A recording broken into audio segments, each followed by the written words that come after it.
My name is Barry Cranford. I'm the founder of the LJC, the London Java community, and I also run RecWorks, which is a tech recruitment company.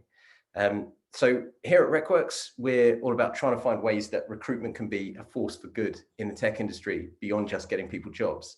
And what that means is we're not just about trying to find people their next job, but we want to help people find a passion for what they do, and then help them go all in on it. So to give you a bit of a taste of what we do, of our community work, we organise about 15 different tech user groups and communities. We've got over 10,000 people across those user groups. We've made over 3,000 mentor introductions and run over 800 learning focused events now. And we do it all for free. So we're basically paid to build teams from companies and employers, and then we take a chunk of that revenue and drive it back into these community initiatives. So just towards the end of last year, we were getting involved in something that we are calling ladder groups, which was a bit different, trying to bring people together on the same learning path, the same ladder. We did a bunch of them. So we've got one for aspiring CTOs, one for aspiring principal engineers, and a couple for aspiring speakers. So if you're interested in getting involved in speaking or looking for a mentor or anything like that, feel free to look us up on LinkedIn and come and have a chat with us afterwards. Anyway, on to this evening, introducing you to Marina Chaniaska. She's a back-end developer who delves into full stack development. So right now her main languages are Kotlin and Java, but she's always learning new technologies. And she also keeps a programming blog and tries to share her knowledge by speaking at conferences and user groups like this one. So Marina, when you're ready. Hi. So yeah, my name is Marina Chaniaska. You pronounced it quite well. And I will be, so yeah, actually let me start and let me share the screen. So I will just share my desktop with you. And we will be, okay, cool. Now, can you see the screen? Okay, I assume you do. Yeah, that's great, that's great. If you do not, raise your hand. So the title of the talk is Winter is Coming, a Kotlin web application without Spring. So Spring or Spring Framework, again, an elephant in the room, right? What I will be talking is a little bit more specific. So we will talk about how to do the Kotlin microservice without Spring Boot specifically, because Spring Boot is kind of a de facto standard of starting any new microservice this day, at least in a commercial development, at least from what I've seen. So what is Spring Framework and more specifically Spring Boot? Well, it's a framework that has a lot of things for you, that offers a lot of things for your application, and they are kind of inbuilt. You can do the web applications, you can work with databases, you can do the caching, you can do authentication, you can do all kinds of things, and actually anything that an application, a standard application might do, you probably have something inbuilt into Spring for it. So question is, why would we want to skip it? Why would we want to go without it? Well, one thing about Spring or Spring Boot is it calls itself an opinionated framework. And what it means is that it has a lot of things already enabled for you from scratch, but they are kind of hidden. So you are driving a car and you do not know what's under the hood, which is good and well until something breaks. And when something breaks, you don't know what it is and how it works and even where to look for it. So you can spend hours and hours just locating this thing and then disabling or changing or overriding it. And actually, this is one feature of Spring Boot, which quite a lot of developers hate, and they want more control. So that's one of the reasons. Another question is this difficult to go without it, or is it even possible? So, well, turns out that you can do that. And here I have listed, so let's see which kind of things we would usually have in a microservice. So you would want to have a web server running. If it's an API, suppose it's a REST API, which is baking some kind of a user-facing app. So maybe it's an online store or just some search engine or whatever, anything. So you still need to serve the content over the internet. So you need a web server running. You obviously need logging. JSON serialization, I included it because JSON is the most popular format on the web currently. So you probably want to serve it. You need the CRUD REST API. You need persistence, working with a database.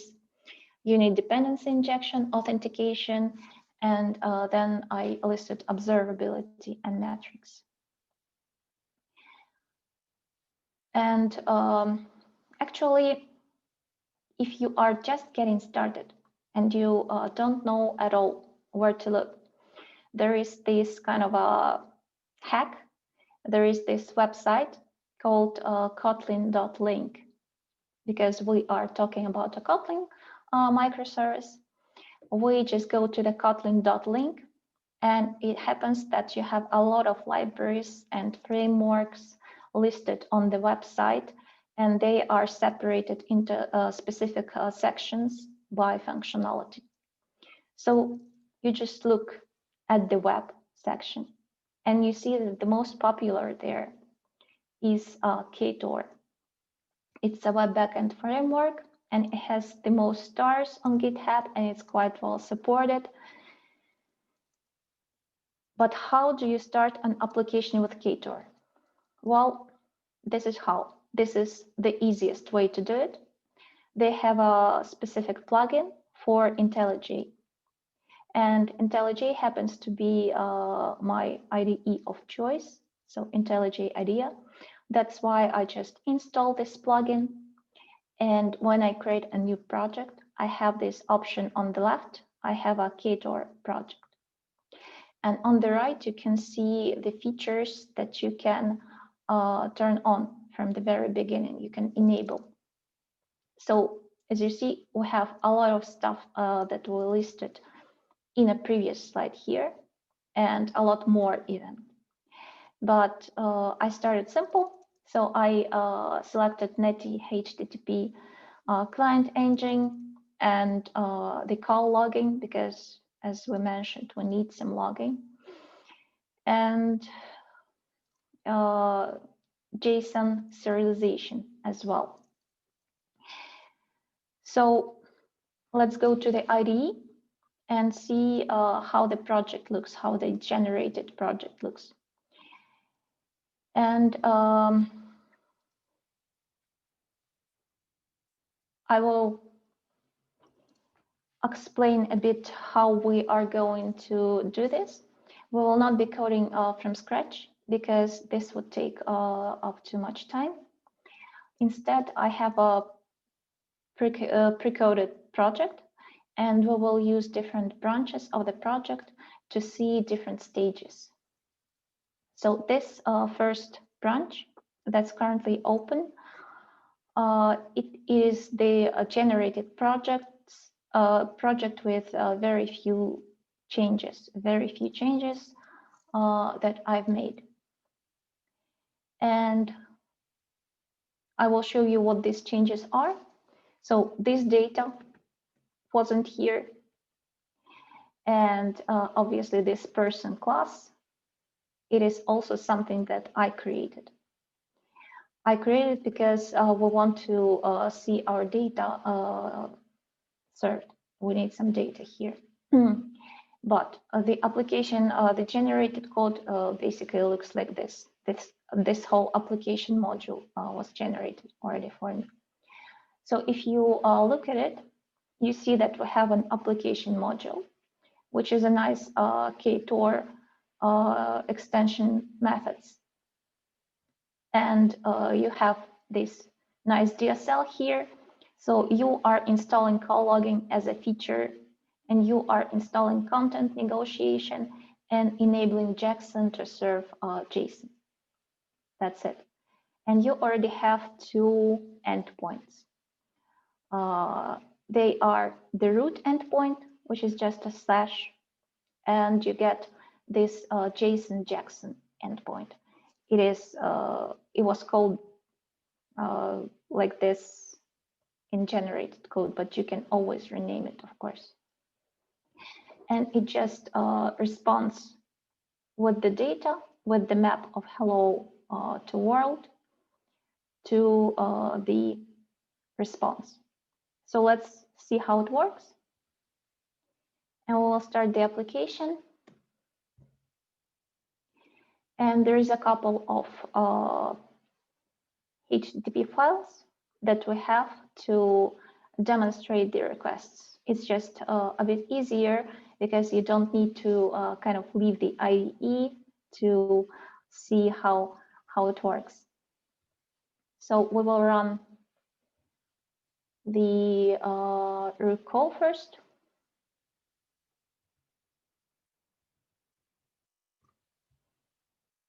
And you see that it serves just a hello world as a text plane. And then we will do the JSON call, the other call, and it calls the JSON Jackson endpoint. And it serves application JSON, and it's our hello world object. So are we sure that we already have JSON serialization? Well, we kind of do, but I want to check with the classes, not just with the map. So with the custom class. And that's why I created this person. And that's why we'll change it a little bit here, just one row, and we will respond instead with the data.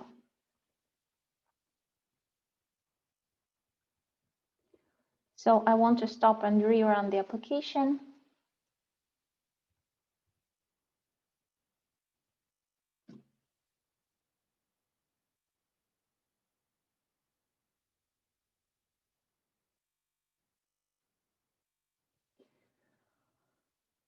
Okay, cool. So now we're supposed to be responding with the data to our JSON Jackson endpoint. Yep. See, there is two people that I just hard-coded into our data, Jane Doe and John Doe. Cool. So there is one more change. There is a small change that I want to show you. And it's in our build file.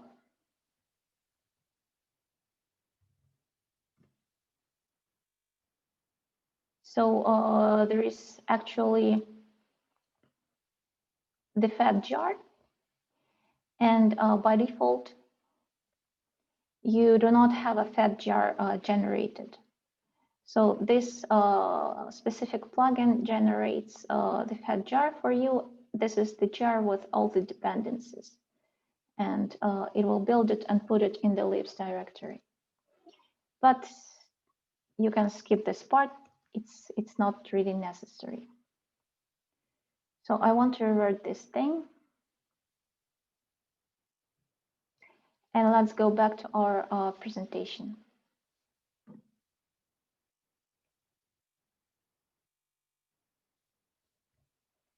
So we already kind of have our web server running. We have some logging, and we have our JSON serialization. So now it's turned off the REST API. We need standard actions. We need to be able to do something with our data, right? So back to the code. And I'm taking the other branch. And you see there is more code here. And specifically, I will have more endpoints now. So I removed the JSON Jackson endpoint, and instead I created the /person, which just returns all the people /person/ID that gets one person for us.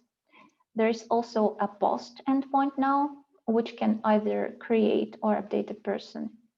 And there is a delete call. So let's check how our application is working now. And it still works with our data, with our hard-coded data.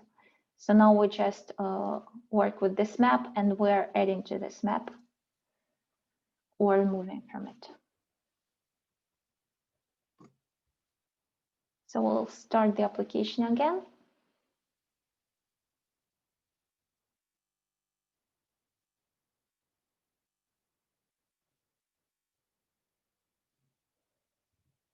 And we'll check the get all. We'll have our two people.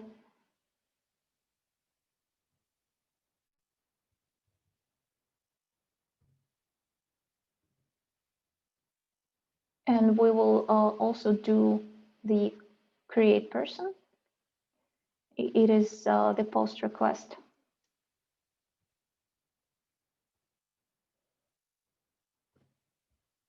And we will check again and see that I've been added here with the ID 3. And then we will delete me. It's 200 OK. And we will check again that I am not there anymore. Cool. So that's as simple as it gets. And we have our simple REST API already.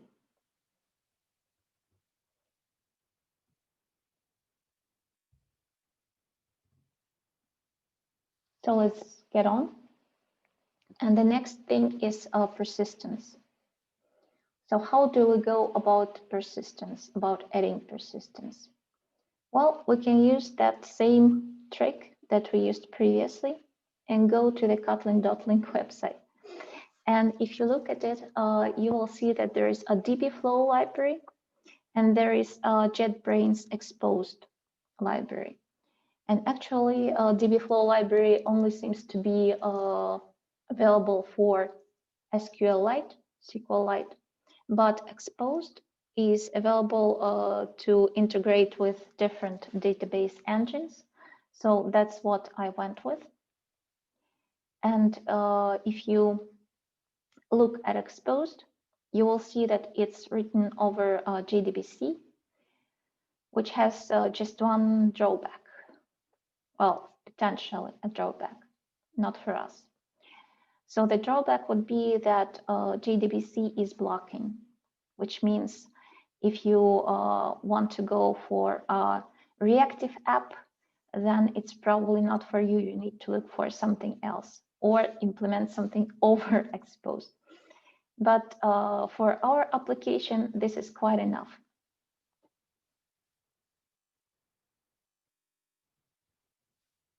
So I will go back.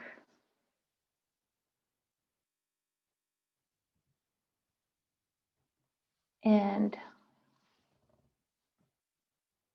I will get another branch here.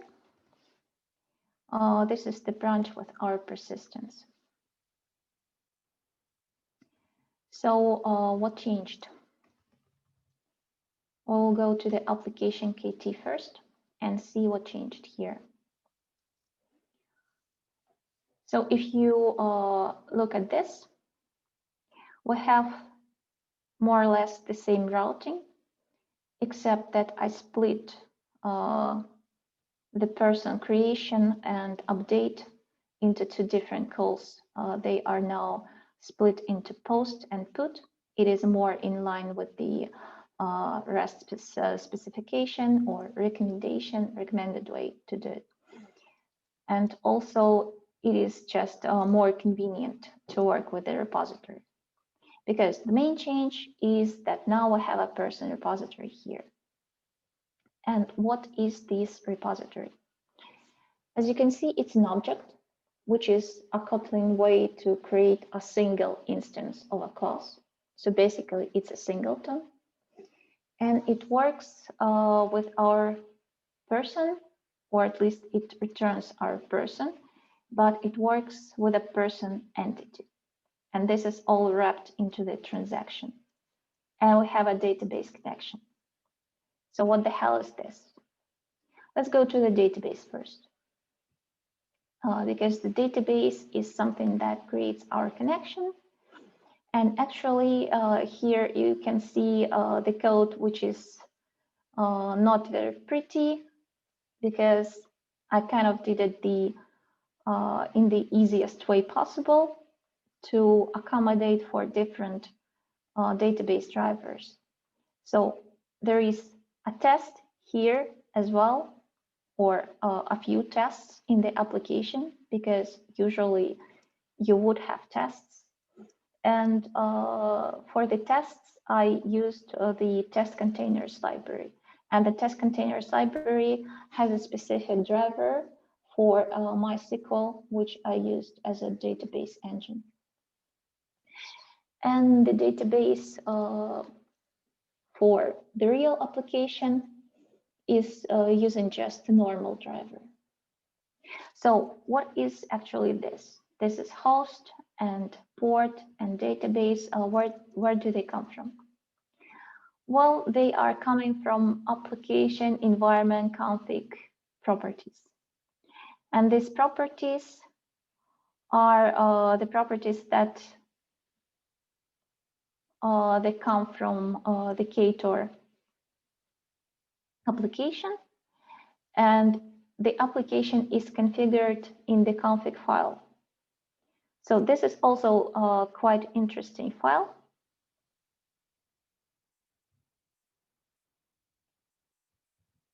I will show it to you. Application, no, it's not here.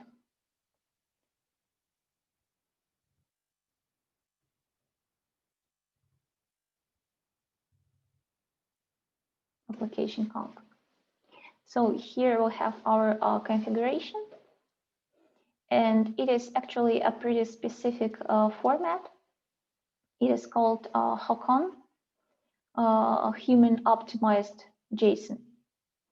So you see it is JSON-like, but without extra punctuation and without extra codes. So it's kind of simpler to read. But if you are set on using, if you are used to properties files or YAML files for configuring the app, if you feel more at home with the standard types of configuration, you can still use those, but you will also need to use some specific libraries for that with Ktor, because it's not enabled in there by default. So let's go back to the database. And we have this transaction here, which is also the exposed DSL. And we are going back to our person entity. So let's see what the person entity is.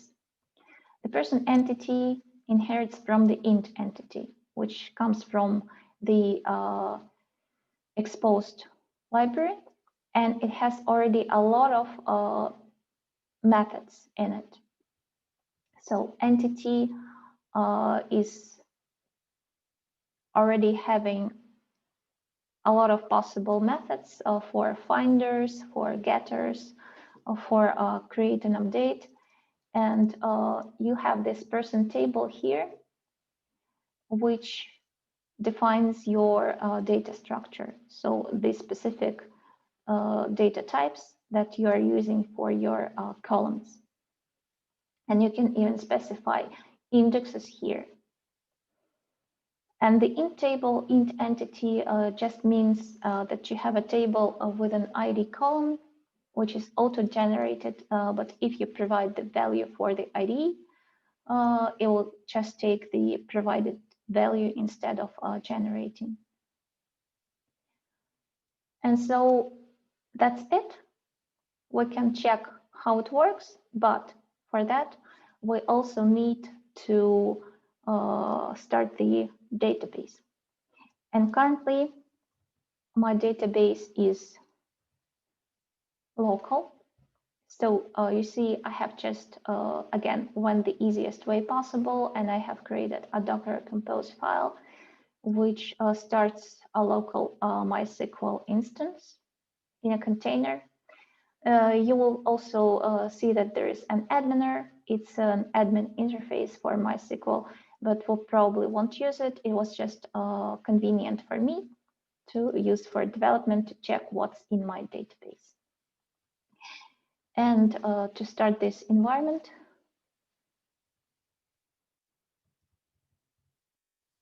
let's make sure that we have a clean environment here. So I will stop it and I will restart it.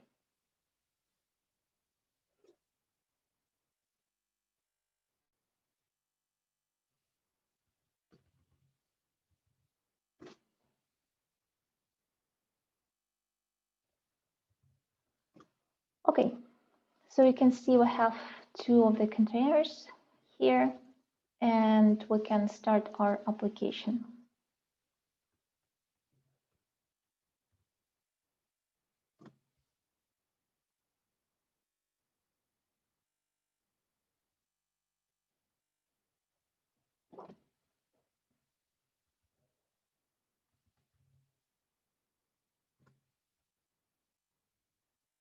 Okay, the application started,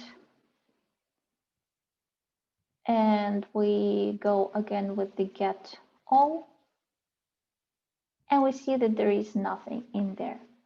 Why? Well, because there is no hard-coded data anymore, and we started a clean environment, so there is nothing in the database currently. So let's go create something, and we add a person, and we repeat the get all, and we see that I am there. And if you look at person, you will see that now we are not providing the ID, so it gets just a generated ID, which is 1. And if you stop and restart application now, it will still have this data, so we have our persistence.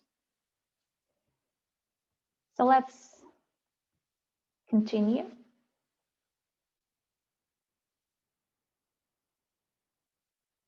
And the next thing would be dependency injection.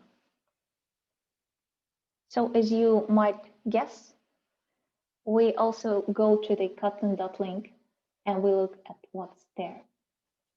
And you can see that there is 2 leading frameworks for Kotlin, for dependency injection, and everything else is far, far behind. So you have here Coin and you have Codeine. So if you have 2 leaders, how do you even choose?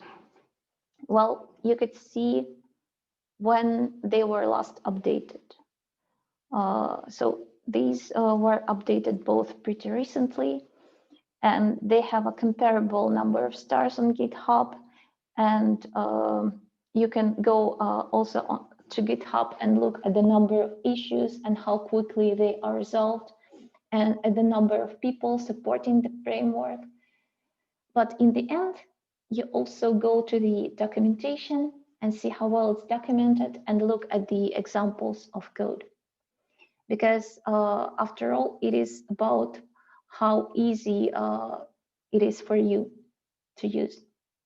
And it might happen that some of the syntax will just appeal to you more. So I went with Kotlin, but Kotlin is also quite a valid choice. And let's again get the next branch and see what changed in there.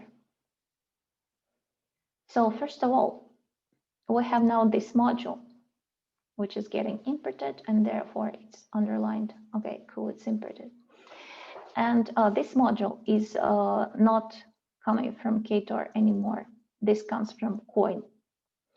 So this module is specifying our application context. And if you look at the routing at the endpoints here, you will see that we now have a person service, and we're working with the person service instead of the person repository. So if you look at the person service, you will see that it still wraps the person repository, but now it does the mapping here. So it gets the entities from the repository, maps them to our person DTO class. I specifically left person because in a real application, you would still have DTOs, you would have data transfer objects, because usually it is not a good style, not a good rule of thumb to have your entities exposed, because usually you have cases, different use cases with the different subsets of data, and you would not expose too much. You would only get the data which you need. Not only for safety reasons, not only because you don't want to expose too much, but also because you don't want to transfer too much over internet, because the more data you have, the worse performance there will be. So what is our person service?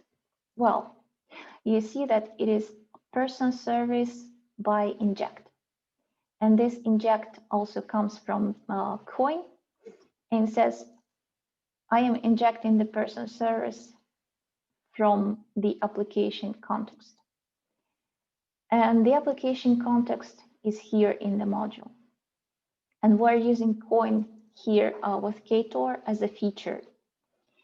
And we are specifying which modules we connect to the application context.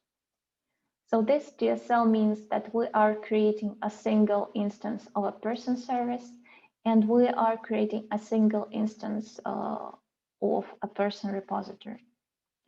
But what is this get thing? Well, if you go to the person service, you will see that it has a constructor parameter with the type of the person repository, because it just wraps the call from the repository.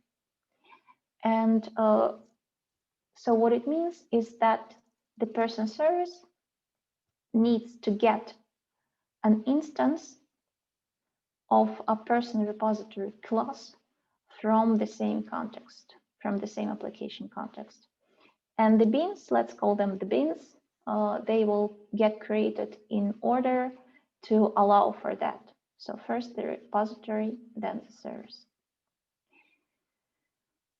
And I think that's probably it for the dependency injection here, except that I want to show you that there is a specific dependency for Kotlin. It is Kotlin with Ktor. And this is what allows you to use it as a feature of Ktor, Kotlin as a feature of Ktor. So not too much code, right? Not too many changes. So the next would be authentication. And actually, this is something that I am not implementing here. Why? Because it's a big topic and it would take a lot of time to do, but also because it is quite well covered in web frameworks. So, for example, with Ktor, you have a lot of built-in options. You have a basic form authentication, you have digest authentication, you have JWT, where the JSON token gets encoded. You have OAuth, so you have everything that's possibly needed. Or if you don't, then you would have to look for specific libraries, but this is quite enough for all the usual cases. But what I want to talk about is observability and metrics. And why exactly metrics? Because I think that's something that often gets underestimated. And without metrics, you do not have any insight into your application.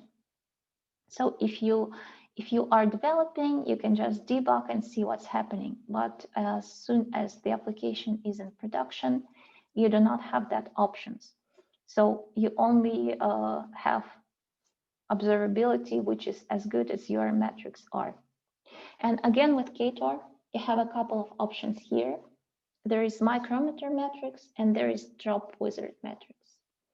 Both libraries provide a list of different metrics that you can use. And actually, they are more or less similar. And they were both used in Spring Boot as well. Drop Wizard was used in Spring Boot 1, and Micrometer used in Spring Boot 2, which is current version of Spring, and it requires a JDK or a JRE 8, so Java 8 or higher, but I'm using Java 11, so it's good for me. And as it's a bit newer, I went with the Micrometer. So again, we are going to the code, and I'm taking the branch with our metrics. And we'll look at our application. And you will see that there is not so many changes here. We still have our database. We still have our routing here. We still have our service. But what else we have here is the registry, the meter registry. And specifically, it's a Prometheus meter registry. Why Prometheus? Well, because it is something we use in production. And I am installing micrometer metrics again as a feature and configure the metrics with my registry, which we have here in our app module, in our application context. So one more change here is we have our endpoint, a new endpoint, which is just called Prometheus. And you are responding with the registry scrape. And the registry scrape just returns a string in a specific format. So it returns all the current metric values in a huge string. And it gets served as a text. And Prometheus has a little bit of an unusual way of workflow. It is a pull instead of a push model. So we're not pushing metrics into Prometheus. Instead, Prometheus is regularly at intervals of 15 or 30 seconds, how you configure it. It just scrapes or calls these endpoints and scrapes the registry and records the new values for the metrics. So how it looks like. Let's start the app and see.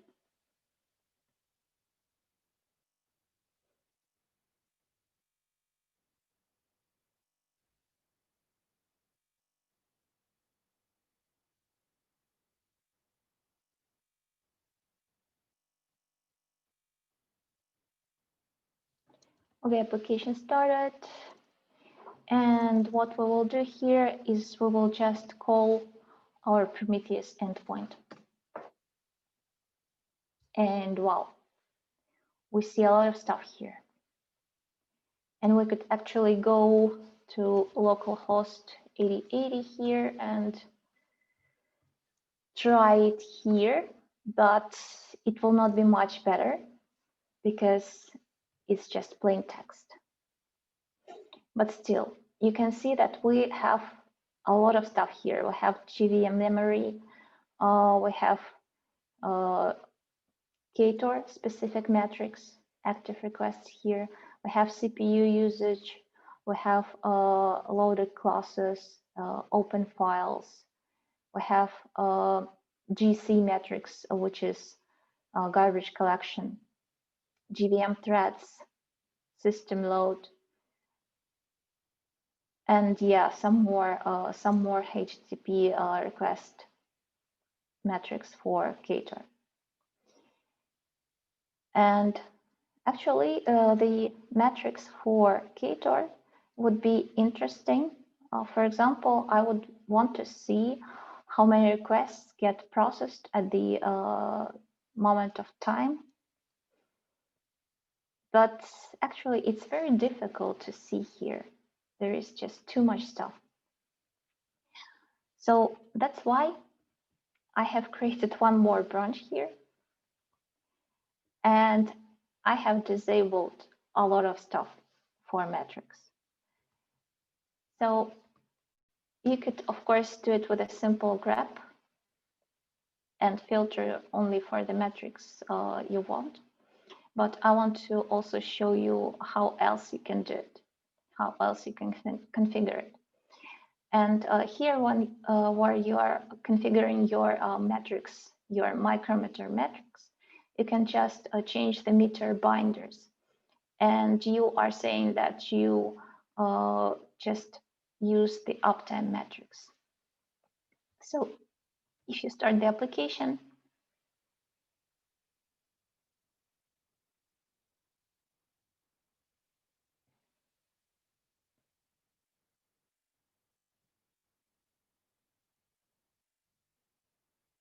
okay, and let's go and try it again.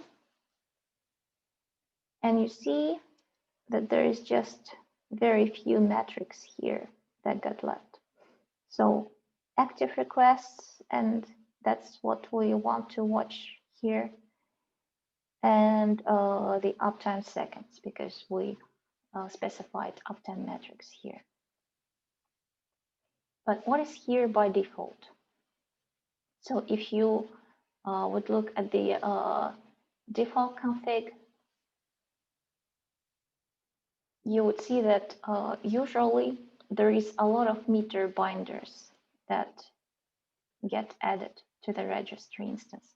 And this is all that we've seen in a previous list, right? The class loader, the JVM memory, the garbage collection, processor, everything. So that's how you can reconfigure and only leave what you need here. And I want to look at my active requests. And so I will use the Apache AB tool, which can just send some requests here to our person endpoint. So let's try it and see how many requests we have. Okay. Okay, so Ktor server requests still one because it was just too fast. The benchmark ended before I could see anything. Okay, let's try it again. Let's try it again, but we will use a different number of requests. We'll throw in 1,000 requests, and maybe we'll specify a concurrency of 100. Okay, see, it's taking more time now.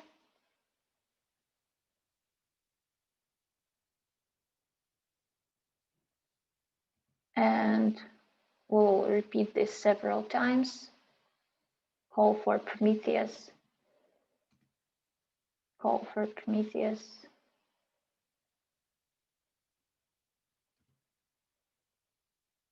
Okay, 600 requests, 700 requests.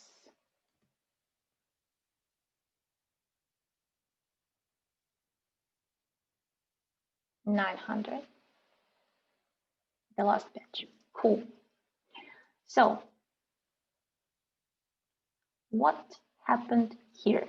I want to draw your attention to this metric again.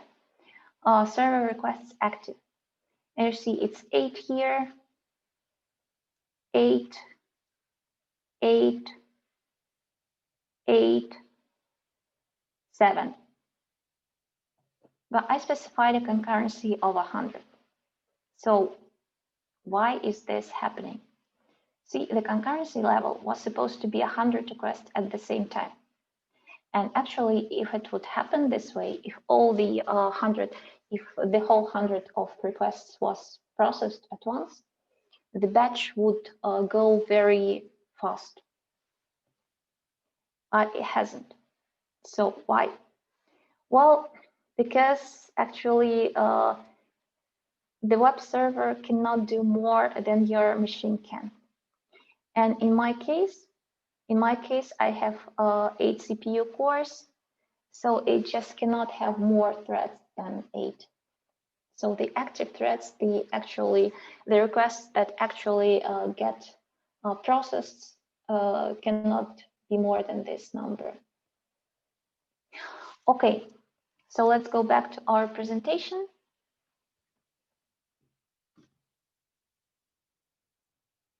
And we will look at what is not there. So as you have seen, I have left out authentication. We don't have any caching there, which we would normally have. We have not even spoken about cores. We do not actually have any configured environments, which you would definitely have in a production application, because you would have different configurations for dev and staging and prod, and a lot more. But this is what the format of the talk allows me to do. And still we have a working application which serves data to the REST API. And it is actually covered with tests even, though I haven't had time to demonstrate that. So what is the takeaway? As in, would you go with the alternative framework or alternative libraries, or wouldn't you? So I have listed some pros and cons which are valid for me. And the pros would be fuller control over the app, probably smaller size, probably faster start time. But this is something that we cannot really see on the application of this size. But the main thing I would list here is expanding your horizons, because when you are doing more or less the same things, more or less in the same way, you kind of get stuck in the rut, and you do not grow professionally. So when you are learning new libraries, new frameworks, it might not be the same as learning new languages, but it still allows you to see how the same problem can be solved differently, which is definitely a benefit. But the cons would be a steeper learning curve, because usually those frameworks are less documented. They might not be as feature rich because there is just not so many people developing them, and they've not been there for too much time probably. There is a longer development cycle due to all these factors.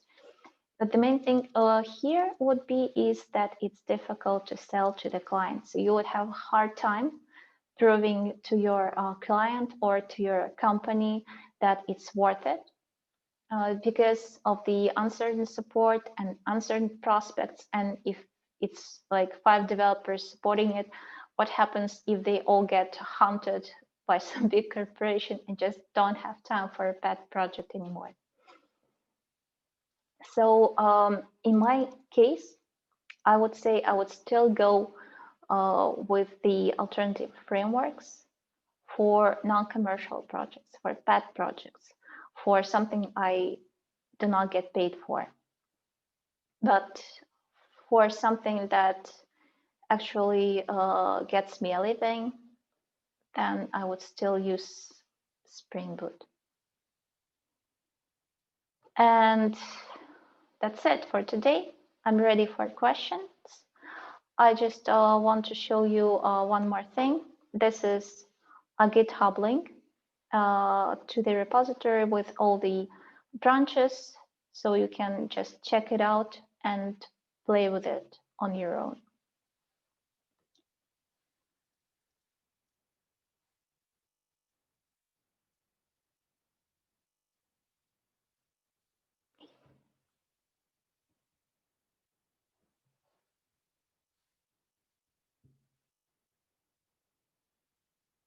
Okay, I need to stop sharing probably.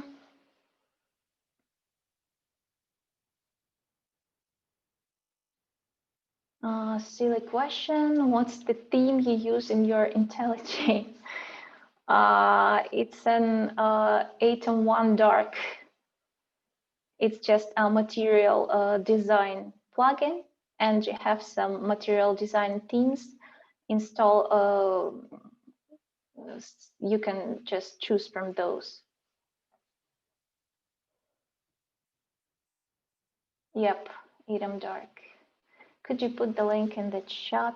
Sure, I will do it right now.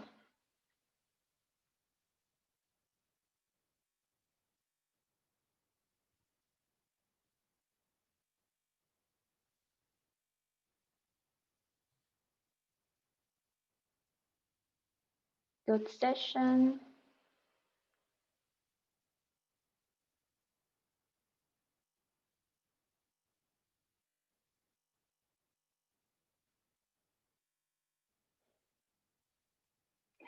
So an interesting question. Curious if you know anything about the comparison of the footprint and performance against Spring Boot. Also, how does it compare to Micronaut and Quarkus? So that's a really good question. That's something I would be interested to investigate, but didn't really have a chance to do it, unfortunately. But you know, I would suspect that this would probably have more impact on the startup time rather than the actual app performance. How do you see the use of curated dependencies that framework like Spring offer, and pick and choosing your own tools? How would you keep it all together?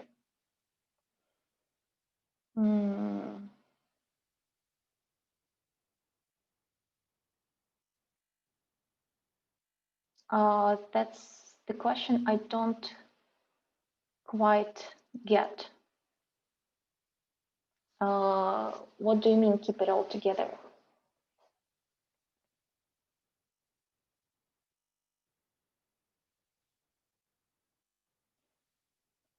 If you can elaborate on this question, please do it in the chat. I will go to the next question in the meantime. So the next one is, have you used Kotlin and these libraries in real production applications yet? So not me specifically, but people from my company have done that and were quite happy with the results. And actually, I have a very close friend, also a software developer, who swears he will not go back to Spring Boot again. And, well, he probably will have to at some point.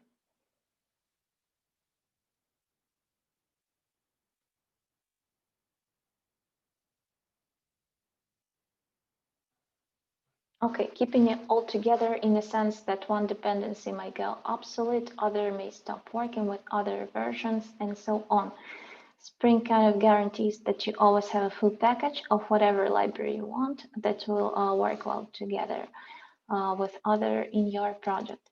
So there's actually different ways to do that, not just Spring, because usually even with Spring, it would still have extra dependencies that would not be provided.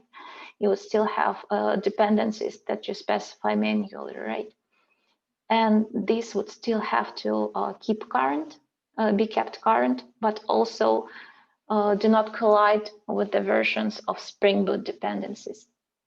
And this is something that we have been kind of trying to solve with the thing called Renovate. It's a specific bot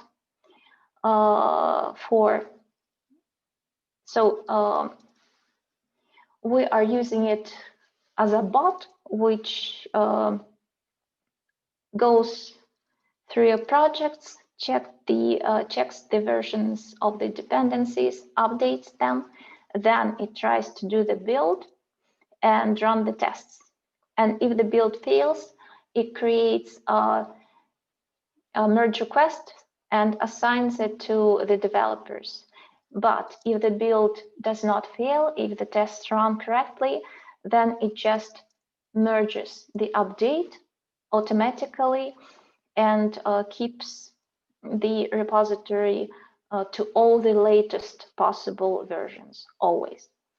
And this Renovate tool is available for different programming languages. So apart from Java and Kotlin, you can use it with Python, you can use it with Ruby, I think with quite a lot of other languages, but it should be used very carefully and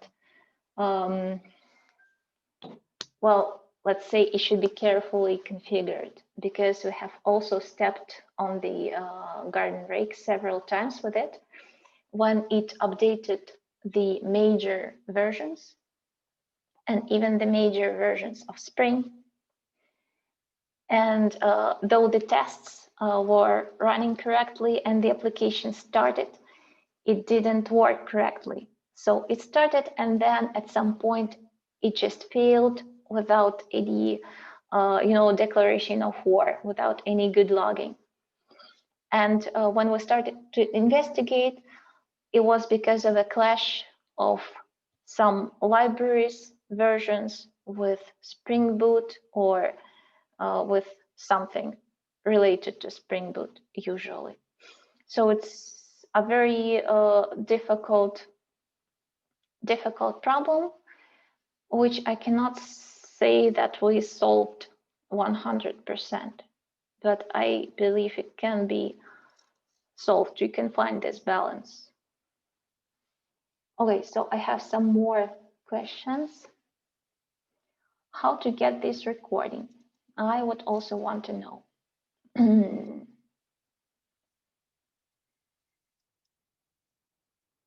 Okay.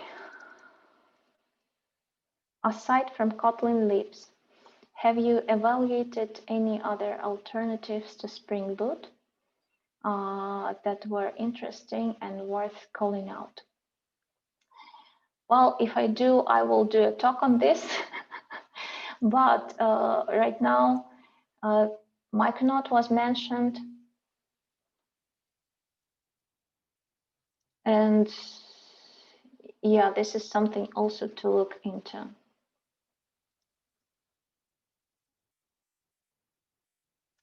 Job Wizard feels like a lightweight alternative to Spring, obviously not covering as much scope.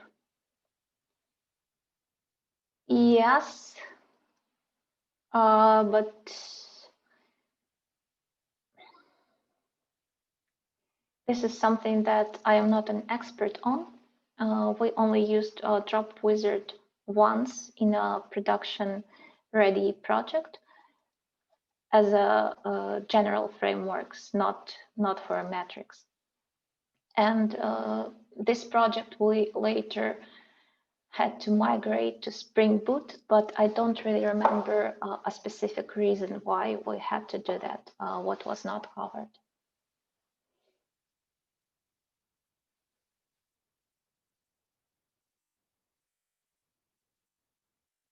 So it looks like it's all the questions.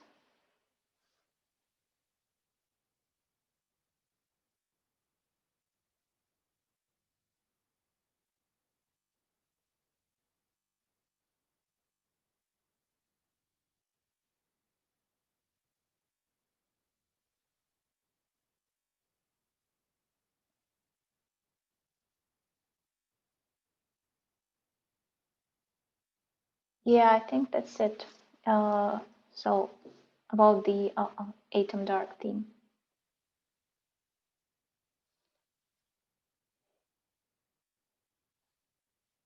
Thank you. Thank you for being here.